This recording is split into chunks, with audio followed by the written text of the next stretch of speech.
چاہیے، امت کو دین چاہیے، کہاں سے ملے گا؟ صحابہ سے۔ امت کو شریعت چاہیے، کہاں سے ملے گی؟ صحابہ سے۔ امت کو کلمہ، نماز، روزہ، حج، زکات، جہاد چاہیے تو کہاں سے ملے گا؟ صحابہ سے۔ میں نے کہا امت کو نبی کا علم، عمل، علم، اخلاق، کردار چاہیے تو کہاں سے ملے گا؟ صحابہ سے۔ امت کو نبی کی صداقت، عدالت، شرافت، لیاقت، ذہانت، امامت، حکمت، بصیرت چاہیے تو کہاں سے ملے گی؟ صحابہ سے۔ امت کو نبی کا چہرہ چاہیے تو کہاں سے ملے گا؟ صحابہ سے۔ نبی کی سیرت چاہیے، نبی کی صورت چاہیے، نانا امت کو کامیابی کا راستہ چاہیے، سکون اور راحت کا راستہ چاہیے تو کہاں سے ملے گا؟ صحابہ سے۔ امت کو جنت کا راستہ چاہیے تو کہاں سے ملے گا؟ صحابہ سے ملے گا۔ اس لیے ہم کہتے ہیں لے شوق سے نام صحابہ کا، کر چرچا عام صحابہ کا، کر طلب ہے تجھ کو جنت کی تو پلہ تھام صحابہ کا۔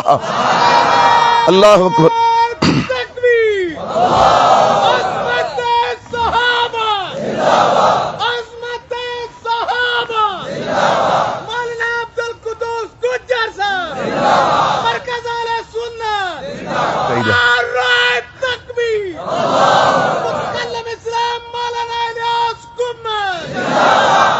واہ جی واہ۔